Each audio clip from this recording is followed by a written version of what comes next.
tema, recuerden que tiene que ver con el modelado cartográfico.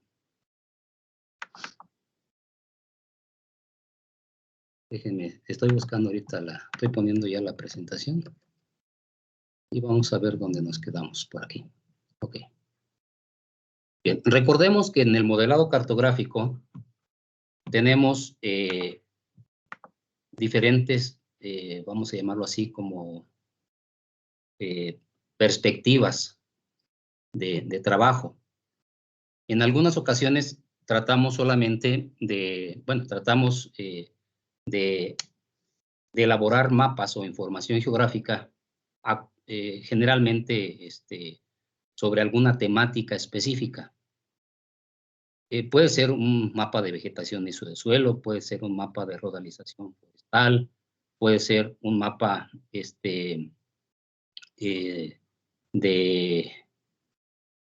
de alguna característica propia de la vegetación o del suelo o del clima, que tenga que ver con cuestiones de clima, donde se puede dar la combinación de variables temáticas para conformar un mapa específico, un mapa con un propósito. Entonces, en ese sentido, recuerden que los tipos de modelado se definen como descriptivos, porque describen alguna temática en particular y tienen que ver con cuestiones de distribución de elementos, de rasgos, de patrones, de distribución. Entonces, esos son los modelos predictivos. Ya revisamos algún ejemplo en la clase pasada. Vamos ahora a abordar el tema de los modelos de simulación. Este tipo de modelo de simulación requiere de un poco más de experiencia, de conocimiento del usuario de las aplicaciones de sistemas de información geográfica. Es decir, requiere de un bagaje teórico, experiencia incluso también para resolver ese tipo de problemas que tengan que ver con cuestiones de simular escenarios. Generalmente siempre es referente a algún tipo de problema, de fenómeno o de proceso, que pudiese ser natural, pero también pudiese ser social o económico, ¿sí? Entonces,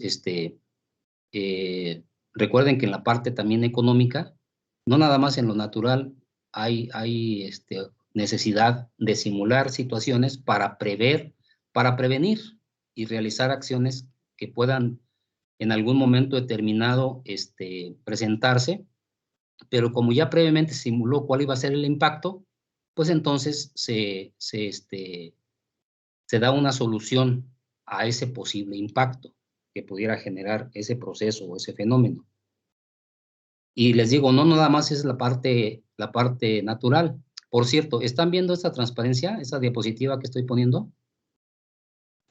Sí, profe. Ok.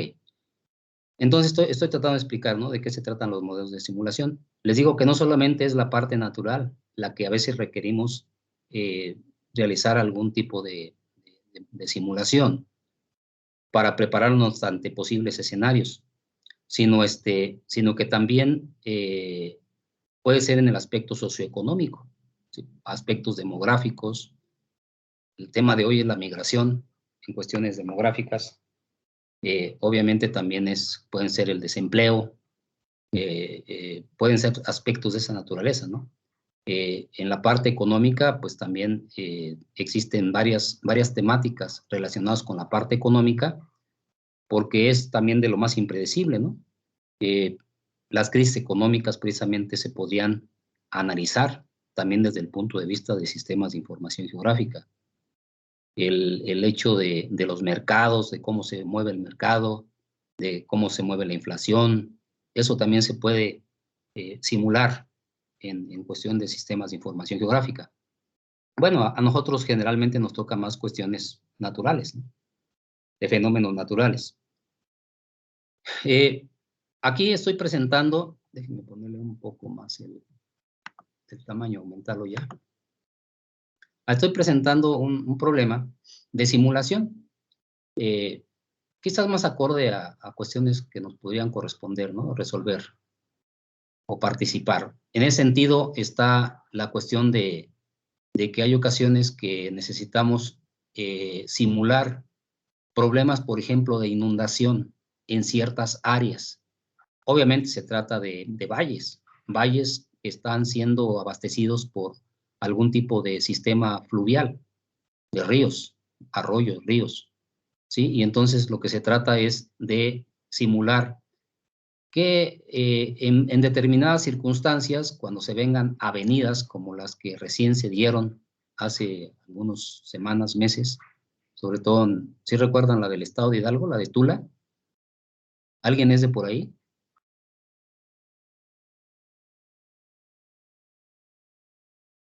Hola, hola.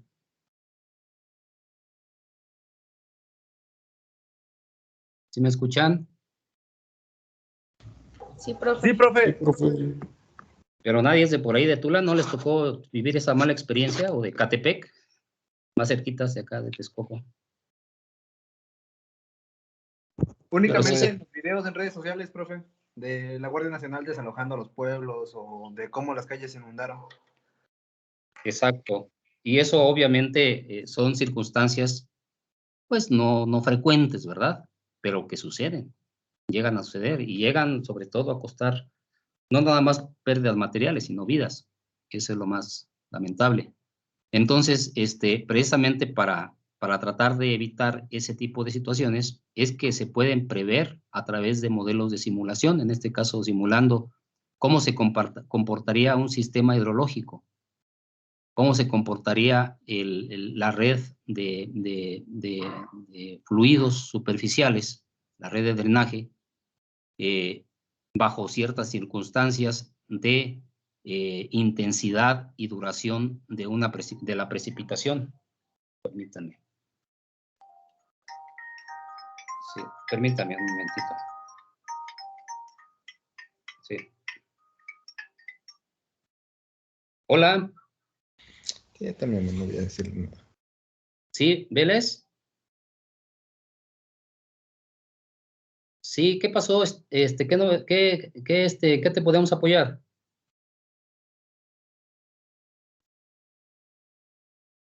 Ah, ahorita te lo mando. Ahorita te lo mando. Mira, lo que pasa es que yo tengo clase. Ahorita estoy en clase y sí me desocuparía hasta después de las 2. Ándale, pues, ahorita te lo mando. Sale, va, ándale, hasta luego. Adiós. Permítanme, es que un maestro por aquí quería comunicarse con el director y no tiene su teléfono. Permítanme, déjenme de una vez atenderlo porque es una cuestión urgente.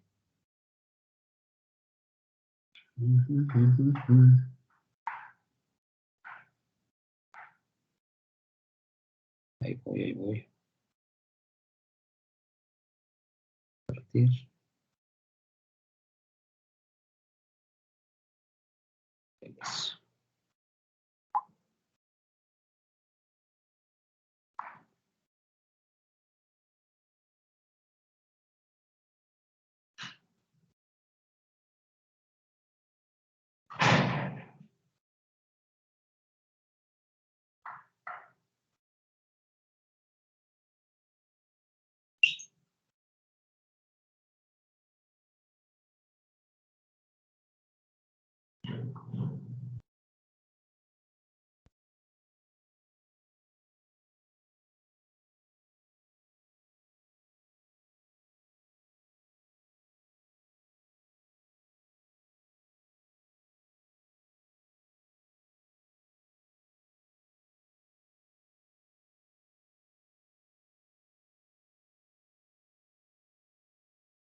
Bien, entonces continuamos. Comentamos entonces que es muy importante en situaciones como la que hemos estado comentando, que se realicen ciertos estudios para poder prever o poder predecir cuáles serían los alcances o los efectos que se podrían suscitar si vinieran situaciones extraordinarias, porque normalmente estamos preparados para lo ordinario, lo cotidiano, pero no para las situaciones extraordinarias. Eso, nadie está preparado para ello. Sin embargo, a través de este tipo de procedimientos de manejo de información geográfica, podríamos pues hacer alguna aproximación a situaciones ya extremas y obviamente tomar las medidas necesarias para poder evitar cualquier tipo de tragedia. Se da, por ejemplo, en cuestiones hidrológicas, pero también, por ejemplo, hemos oído mucho más recientemente también en función de los comportamientos de precipitaciones anormales, los deslizamientos de tierra, ¿no? Que incluso llegan a enterrar comunidades, casas, personas. Eso también es otro problema, ¿no? O bien cuando crecen mucho los niveles o se elevan los niveles de los ríos, puede destruir puentes o partes de carreteras, y eso también pues son pérdidas y afecta a todo el mundo, ¿no? Entonces, ese tipo de cosas, hablando de agua, de flujos de agua, son los que se podrían pues tratar de estudiar, ¿no? Existe vamos a llamar así, un módulo, extensión compatible con el ARGIS, que es el HS GeoRAS, ECGeoRAS. Incluso también es compatible con el QGIS. Entonces, a través de esta herramienta, de esta extensión del ARGIS, se pueden realizar estudios como lo que estamos comentando, en relación, utilizando para ello los modelos digitales de elevación. Entonces, esto se podría partir de esta información, de un modelo digital de elevación, y esta herramienta nos permite entonces hacer diferentes tipos de cálculos o de análisis. Entre ellas, por ejemplo, determinar secciones transversales de un cauce, que es. Y ustedes todavía no llevan algo así como hidrología, ¿no? Aspectos de hidrología. Creo que no, ¿verdad? No, profe. Bueno, pero lo van a llevar. Y entonces en esa materia precisamente van a realizar, pues métodos o procedimientos para determinar algunos parámetros de las cuencas, de los cauces de los ríos. Y mucho tiene que ver, por ejemplo, lo largo de los cauces y sobre todo las secciones transversales, es decir, por donde fluye el agua, en la parte baja de los escurrimientos. En las partes más altas de las cuencas, obviamente estas secciones transversales pudieran ser mínimas, a veces imperceptibles también, desde una vista aérea.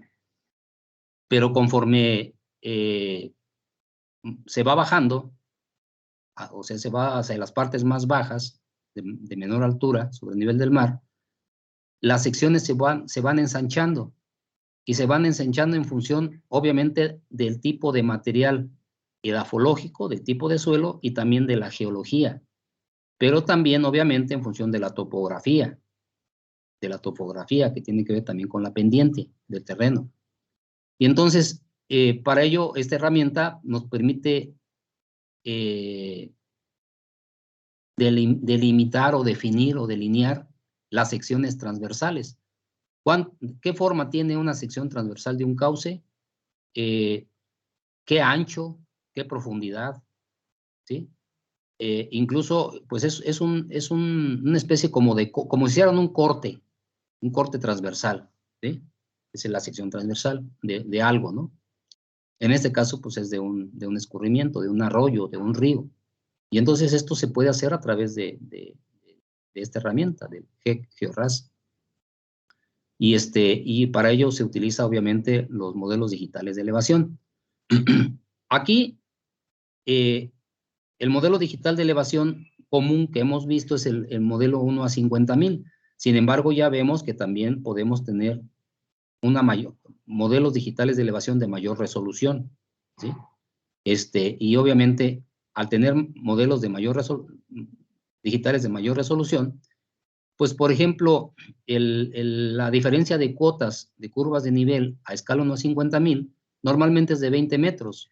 En cambio, si tuviésemos un modelo digital de 5 metros de píxel, el píxel por píxel, 5 metros, entonces podríamos nosotros tener información de curvas de nivel a nivel hasta de 1 metro. Y si utilizáramos imágenes todavía más precisas o de mayor resolución, por ejemplo, las imágenes de los drones, podríamos tener incluso curvas de nivel por abajo del metro, ¿sí? Y obviamente, entre más resolución tengamos en la información de un modelo digital de elevación, las secciones transversales serían más precisas, ¿sí? Se podrían definir o delimitar en forma más precisa. ¿Para qué? Pues para poder calcular de mejor forma cuál sería el gasto, cuál sería la cantidad de agua que iría fluyendo por cada una de las secciones transversales. Y de esta manera saber qué tanta agua va a estar transitando o escurriendo por los drenajes, por los cauces de los ríos, y en qué momento, de acuerdo a la topografía, podría en algún tipo de valle que se pudiera estar formando, ya sea en las partes de mediana altura o en las partes bajas, qué lugares o qué espacios podrían inundarse. Eso es lo importante de este tipo de herramienta, ¿sí? Definir las superficies, los lugares, las áreas que pudieran sufrir una inundación en función de la cantidad de lluvia que atraviesa por las secciones transversales del cauce de los ríos. Bueno, entonces esta pues es una herramienta que se utiliza, lo van a ver seguramente en este curso de hidrología que ustedes llevarían, este tipo de aplicaciones. Bien. Este es nada más es una especie como es un mapa donde vemos diferentes tipos de elevaciones y diferentes tipos de lugares donde podría estar fluyendo el agua y podría inundarse bajo ciertas condiciones. Aquí es un tiempo de retorno de 10 años, el que se está considerando en este mapa, y aquí podrían vislumbrar las superficies que estarían siendo inundadas bajo esas condiciones de precipitación. Entonces, bueno, resultados como esos, pues, se podrían realizar a través de este tipo de modelos o de modelado cartográfico. Otro tipo de modelamiento o de modelado es el predictivo. En este caso, lo que se trata es de generar escenarios a futuro, ¿sí? De acuerdo al comportamiento el comportamiento que se pudiera estar dando en fechas anteriores. Aquí tiene que ver mucho la cuestión de datos históricos, de estadísticas, de eventos que hayan ocurrido en forma anterior, de manera anterior. Entonces, en este tipo de modelamiento predictivo se analizan diferentes factores también dentro de un proceso, y obviamente aquí lo que tiene que ver es la cuestión del tiempo.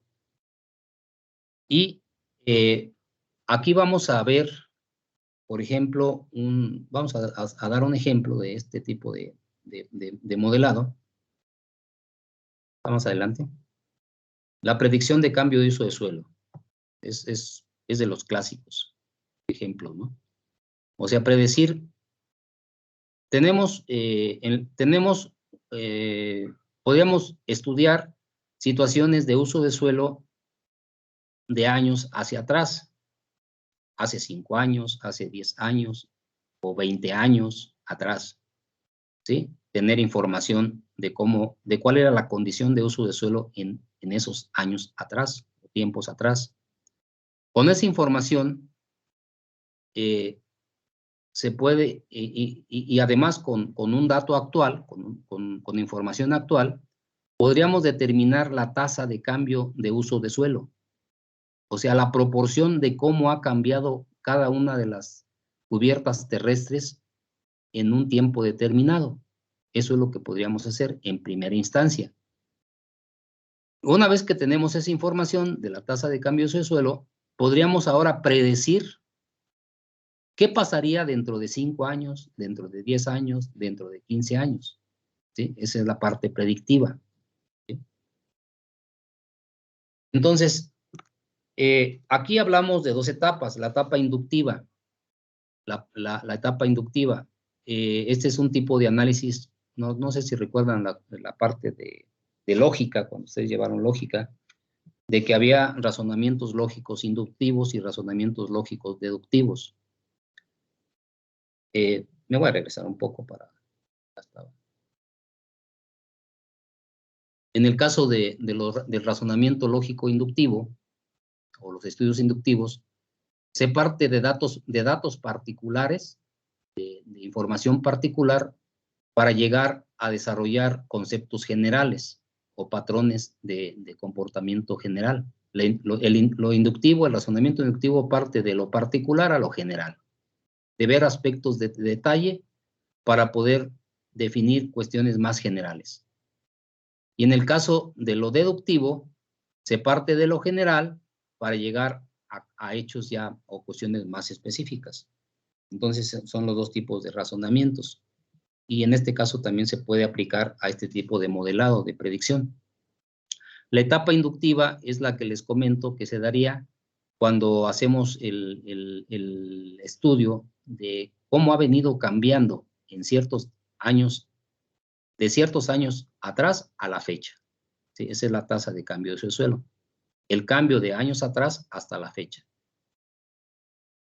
Y aquí el ejemplo que estamos poniéndoles es el de cómo, bueno, el objetivo es determinar la proporción de pérdida o ganancia de superficie para cada tipo de uso de suelo y vegetación durante un periodo de tiempo determinado. Uno puede determinar el tiempo, ¿no?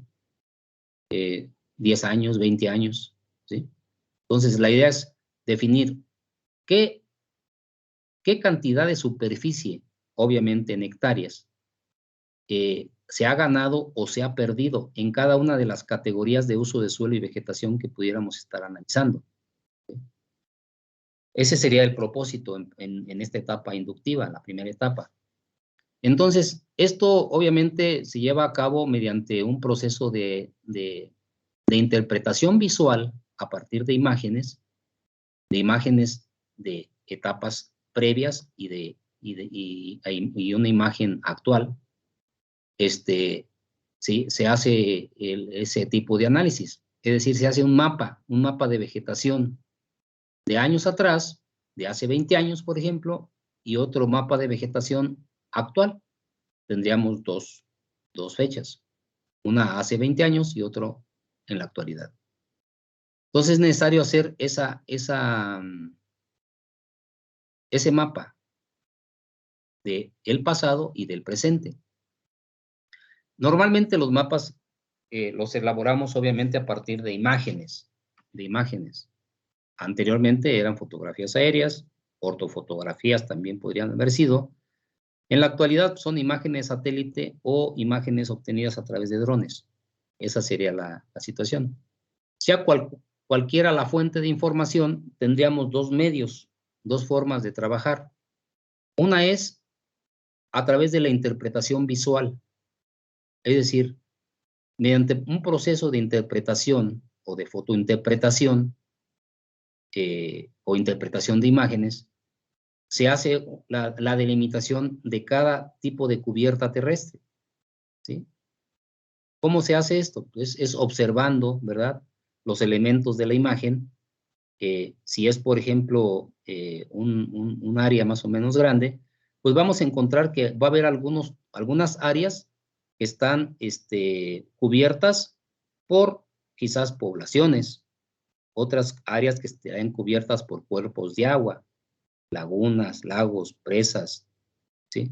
Entonces, otros ríos, otras partes estarían cubiertas por actividades agrícolas, es decir, parcelas agrícolas o terrenos agrícolas.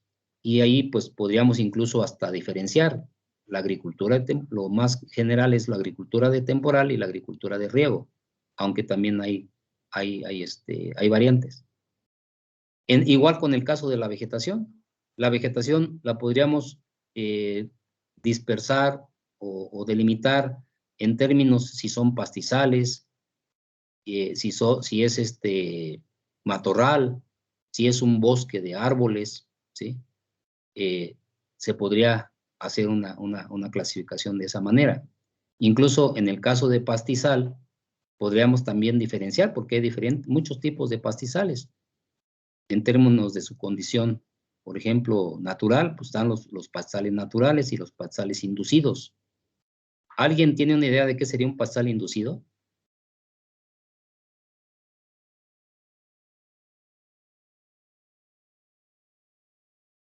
Hola, hola.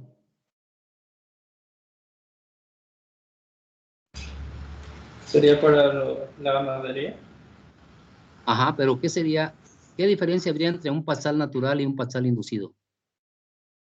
Que lo plantan, se podría decir. ¿Cómo?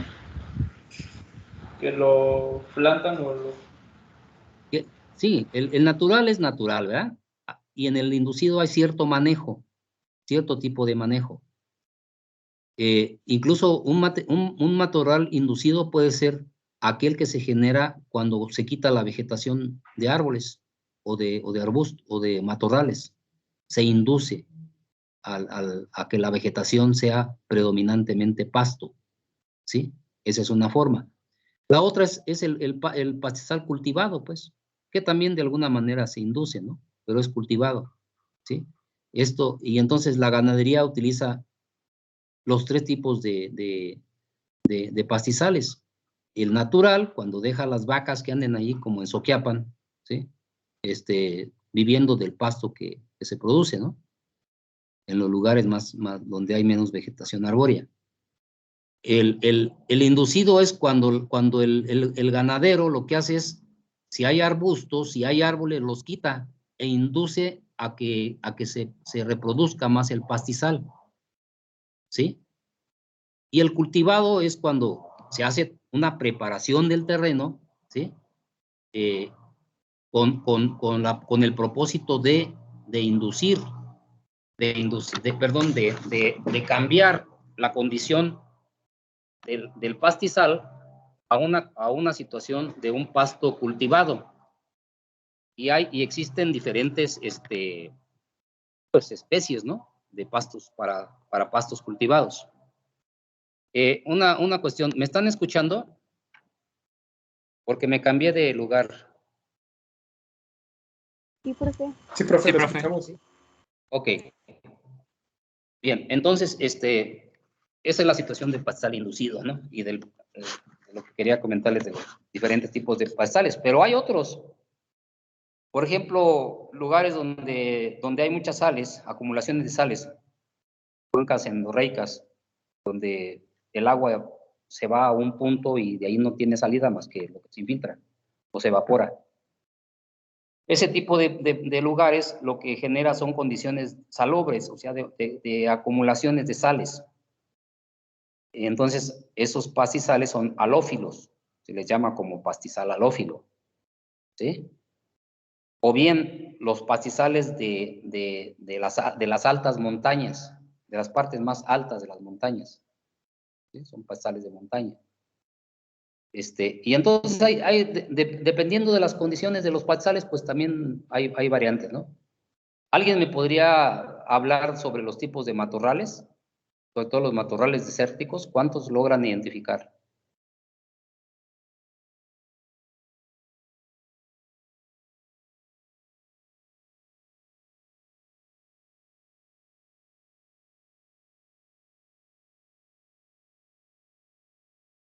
¿Tipos de matorrales? Pues el más común sería el xerófilo, ¿no? Ok, o desértico. Ese es el matorral desértico. Y también existen otro tipo de matorrales, ¿no? Por ejemplo, los submontanos. No sé si hayan hablado de esos tipos de matorrales.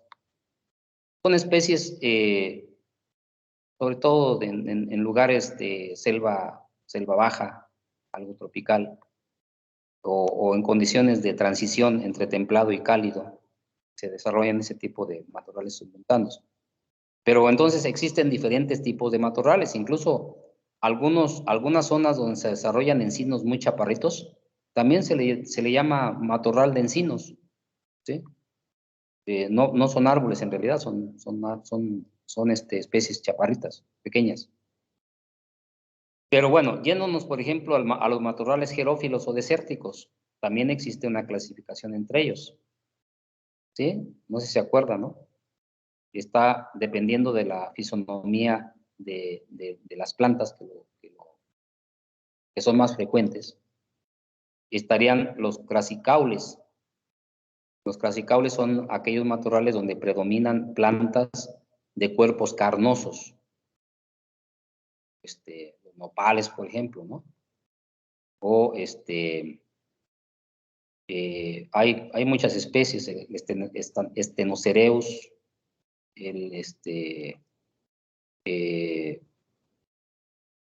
o ¿cómo le llaman? El saguaro, los saguaros que hay en el norte,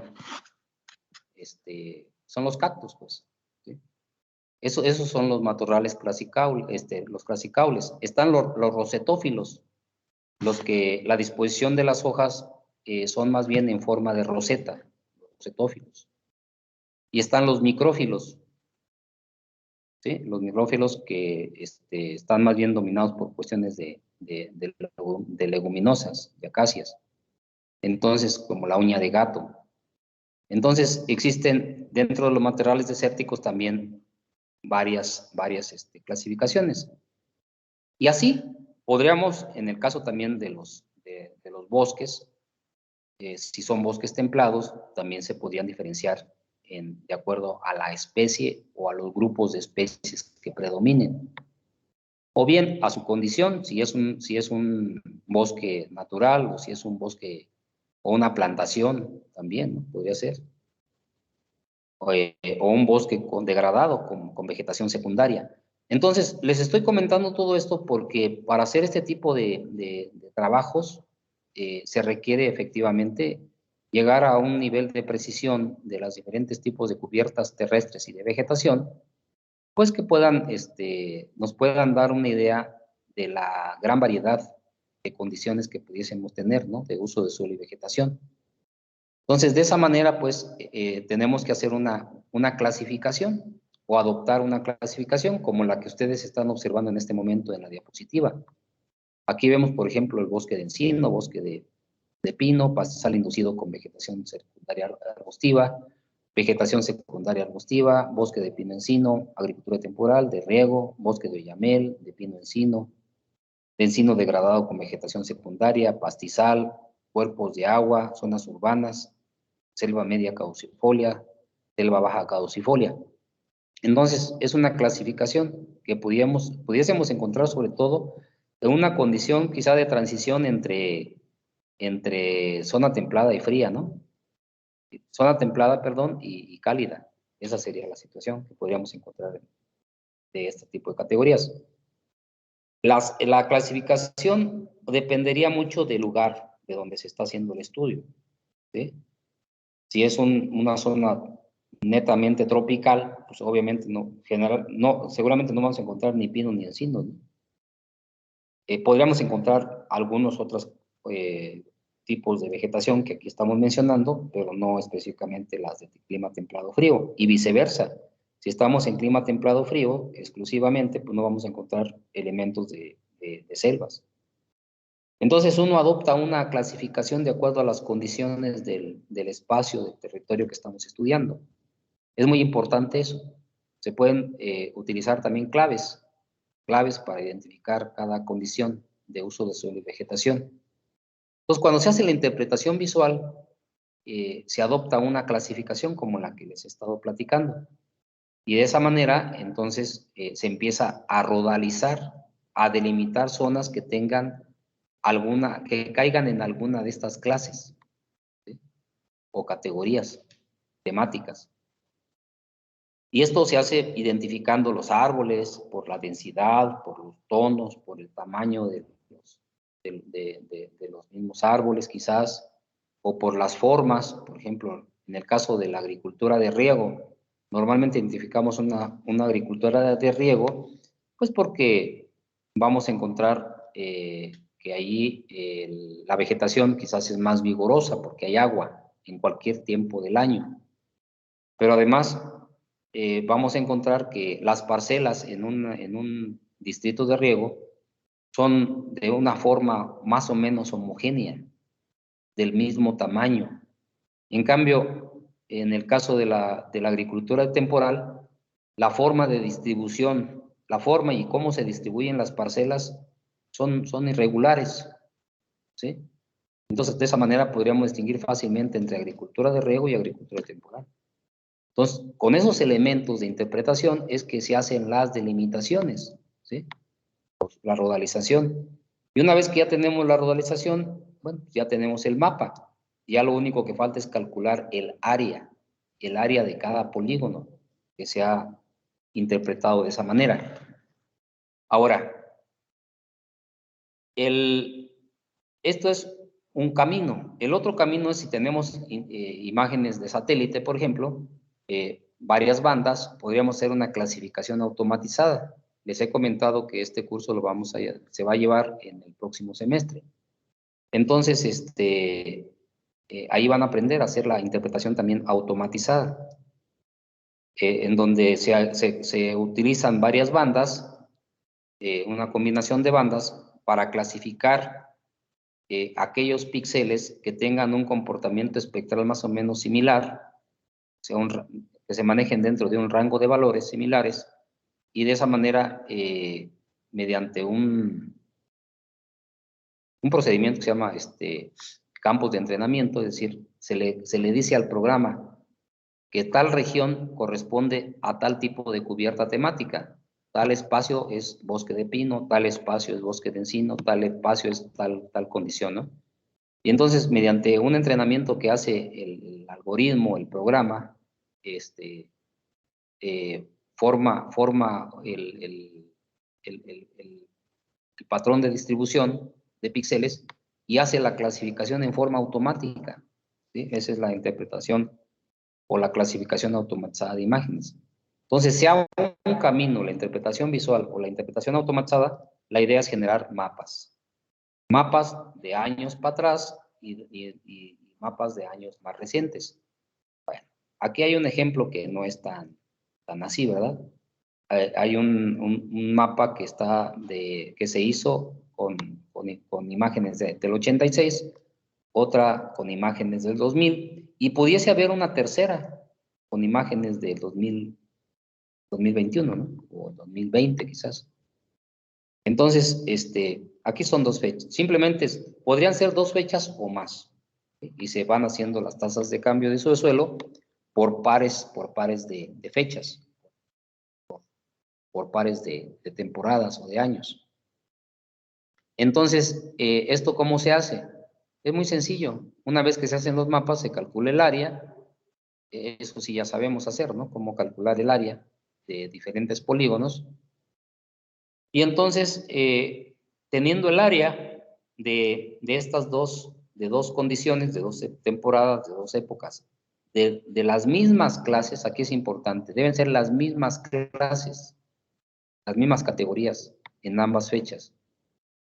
En ambas fechas deben ser el mismo tipo de clase, el mismo número de clase, para que se pueda correr este tipo de procedimientos.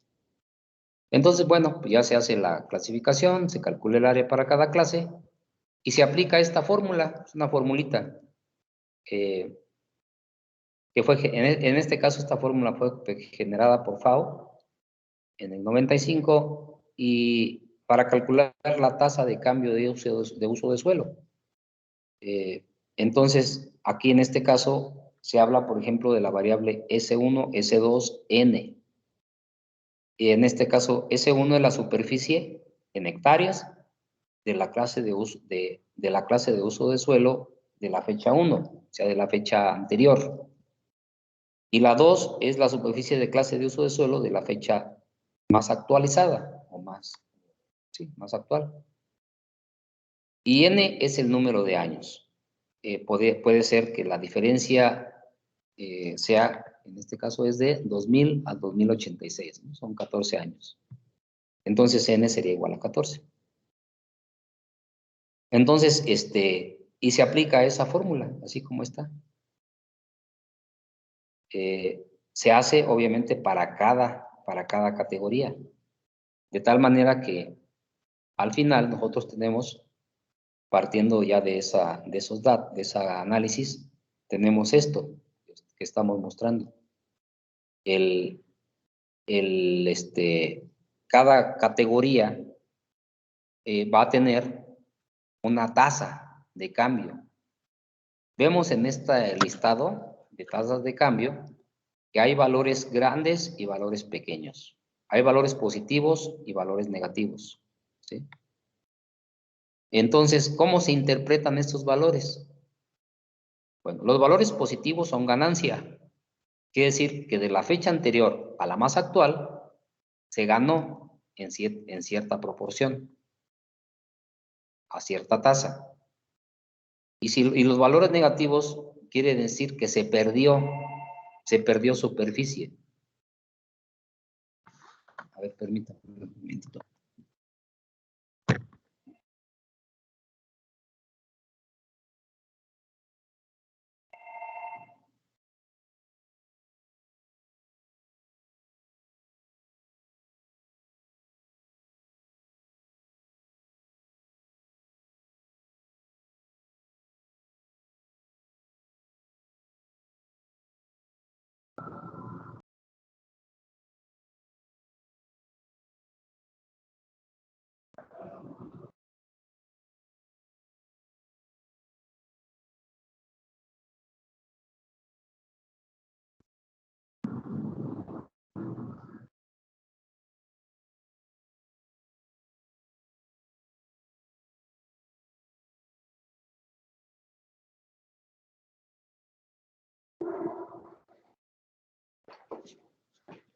Bien, entonces, siguiendo con la explicación, hay valores positivos, hay valores negativos. Entonces, negativos es pérdida, ¿no?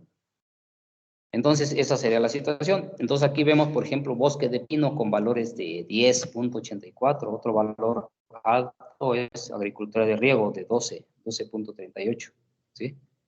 Pero también hay valores positivos con valores relativamente bajos, ¿no? Por ejemplo, cuerpo de agua, CA, es 0.6, o bosque de aves, 0.25. ¿Sí? Quiere decir que casi no hubo cambios, no hubo ganancia, ¿sí? Pero, por ejemplo, hay valores negativos, bosque de pino encino de menos 9.35, o la selva mediana de menos 7.63, ¿sí? Entonces, o el bosque de encino de 0.74, es decir, que perdió, pero perdió muy poco, y las otras perdieron, pero perdieron más, en mayor proporción. Ese sería la tasa de cambio de uso de suelo, la proporción, o sea, es como un promedio de pérdida anual durante esos 14 o 15 años, ¿sí? ¿Qué es lo que ganaron o qué es lo que perdieron? Ese sería el primer análisis. Bueno, aquí en esta transparencia se explica lo que les dije hace un momento, ¿no? Los valores negativos expresan una tasa de cambio negativa, es decir, la velocidad de cambio con la cual se pierde superficie dedicada a esa clase de uso de suelo. Por el contrario, los valores positivos representan la ganancia de superficies con esa clase de uso de suelo que ha habido en el periodo de tiempo transcurrido. Como se puede observar, la superficie de selva mediana subcaducifolia menos 7.63 y de bosque de pino encino menos 9.35 se han visto reducidas en un gran porcentaje, y en menor proporción también se ha reducido la superficie de bosque de encino, de agricultura temporal, de pastizales y de selva baja caducifolia. El resto de las clases de uso de suelo ha aumentado su superficie, destacando con con un gran porcentaje el incremento de la superficie dedicada a agricultura de riego. Entonces, esta es una interpretación que normalmente nos toca hacer en algún momento, ¿no? Cuando hacemos este tipo de estudios.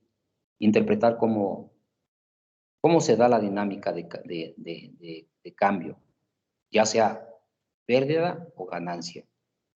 Varias tesis que se han hecho llevan este tipo de procedimiento y análisis.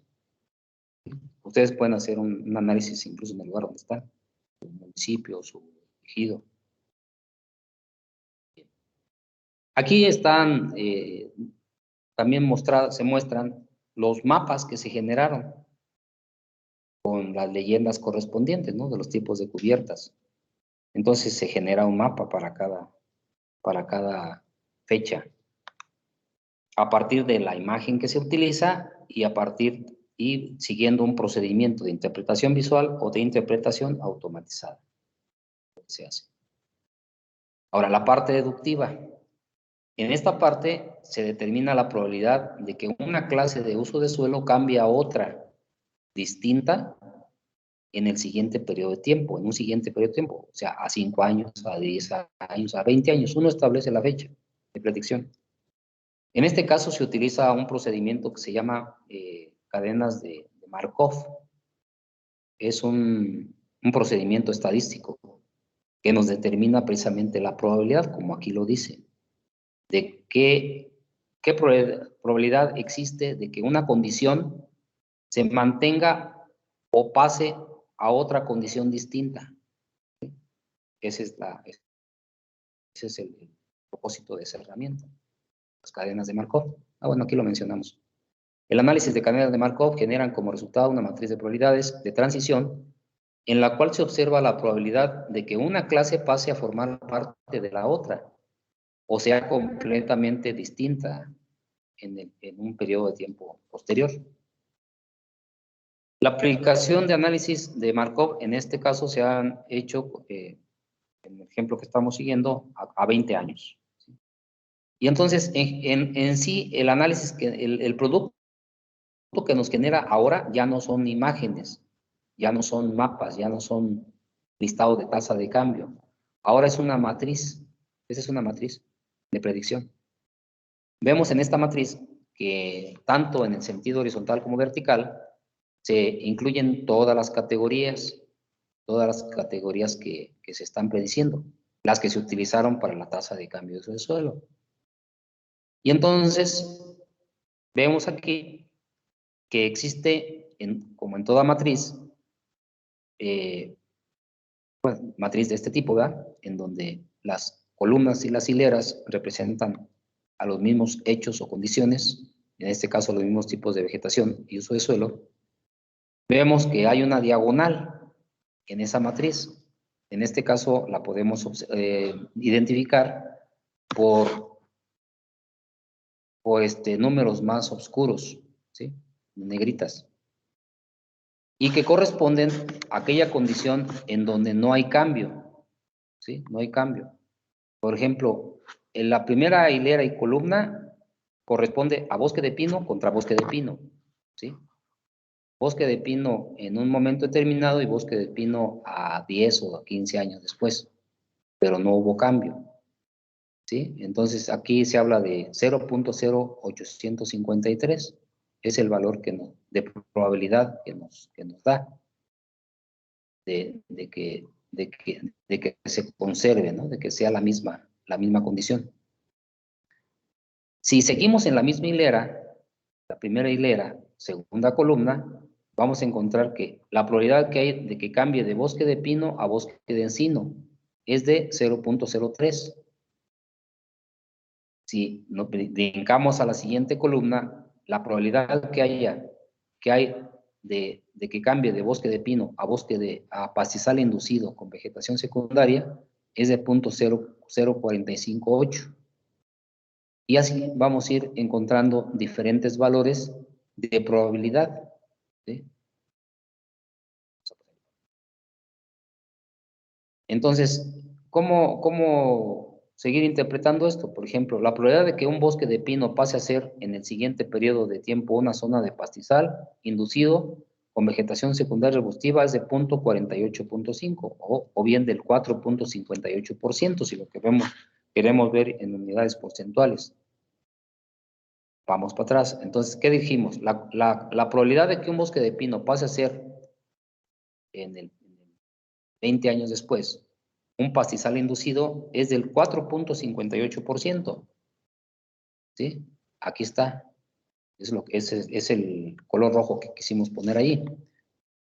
La probabilidad de que un bosque de pino pase a ser pastizal inducido con vegetación secundaria durante los próximos 20 años es de 4.5%. ¿Sí? Podríamos decir que es baja, ¿no? Nos vamos hasta acá, hasta agricultura temporal, en la primera columna, la AT, agricultura temporal. Para que sea agricultura de riego, hay un 22% de probabilidad de cambio. O sea, como que en este lugar, efectivamente, se da esa tendencia de que la agricultura temporal se convierta a agricultura de riego en un 22%, ¿sí? O 0.22 con respecto de probabilidad, 0.22 de probabilidad. La probabilidad llega hasta 1 nada más, ¿no? Entonces sería, la agricultura temporal tiene el 22% de probabilidad de que cambie a agricultura de riego durante 20 años. Esa es la manera en cómo se interpretan los valores en esta matriz.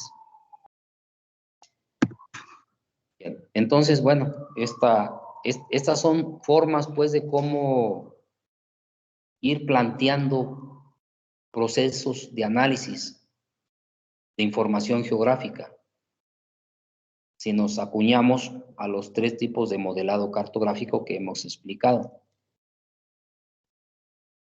Esa sería la situación, ¿no? Para cada condición. Déjenme ir para atrás.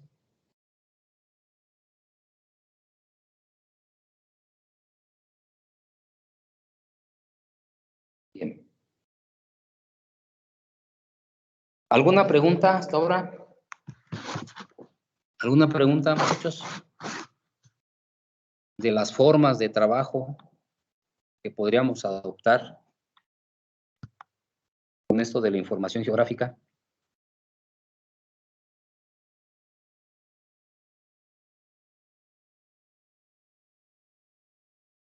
¿Se habían imaginado que existen todas esas posibilidades de trabajo?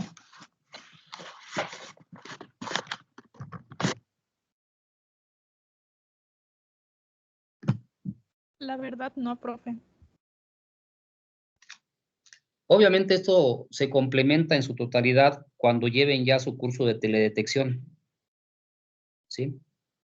Se complementaría. Y para que fuera más bueno, pudiéramos hacer aplicaciones ya completas de cada uno de estas formas de trabajo con la información geográfica. Pero bueno, esas son como 3 caminos o 3 formas diferentes de llevar a cabo análisis de la información geográfica.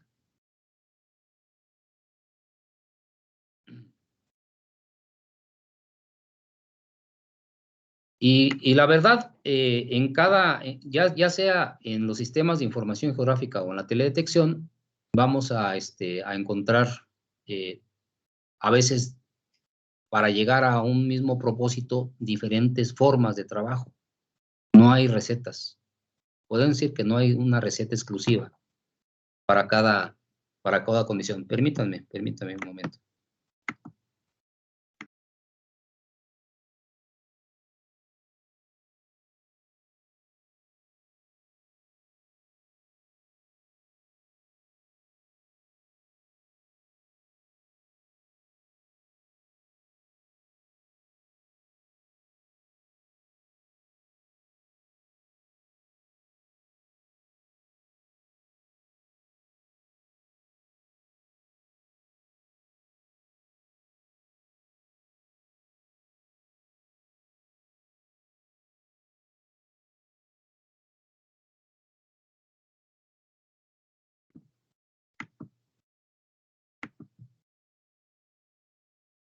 Bien.